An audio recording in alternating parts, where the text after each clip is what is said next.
Hello guys, welcome back to my channel Shilpa রান্নাঘর। আজ আবার চলে এলাম একটা টক ঝাল মিষ্টি চাটনির রেসিপি নিয়ে। প্রথমে কামরাঙাগুলো ধুয়ে আমি এভাবে স্টার করে কেটে নিয়েছি। কড়াইয়ে তেল গরম করে তাতে দিয়ে দিয়েছি শুকনো লঙ্কা, তেজপাতা ও পাঁচফোড়ন। ফোড়নটা ভালোভাবে ভেজে নিতে হবে। তারপর এর মধ্যে আমি দিয়ে দিচ্ছি কেটে রাখা কামরাঙাগুলো।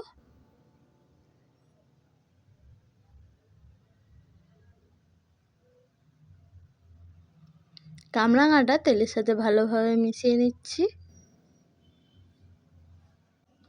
এবার এর মধ্যে আমি দিয়ে দেব স্বাদ মতো নুন,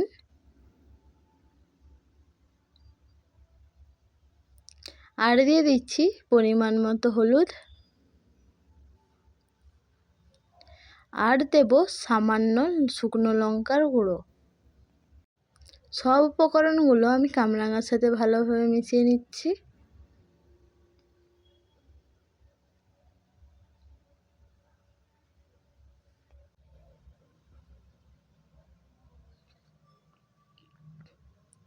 এবার এটা আমি কিছুক্ষণের জন্য ঢাকা দিয়ে কষিয়ে নেব। কামরাঙায় কিন্তু কোনো এক্সট্রা জল ব্যবহার করা যাবে না।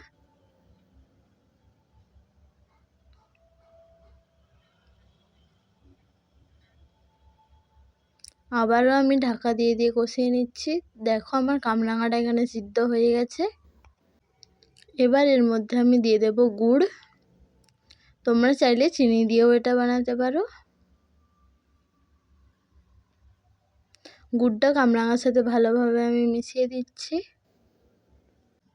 কামরাঙা সিদ্ধ হওয়ার পরেই কিন্তু গুড়টা দিতে হবে, না হলে কামরাঙাটা সিদ্ধ হবে না। আমি গুড়টা কামরাঙার সাথে ভালোভাবে মিশিয়ে দিচ্ছি।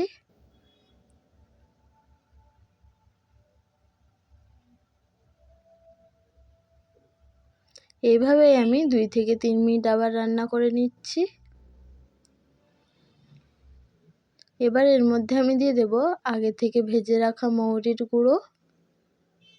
মৌরির গুঁড়োটা দিয়ে আবারও আমি ভালোভাবে মিক্সড করে নিচ্ছি।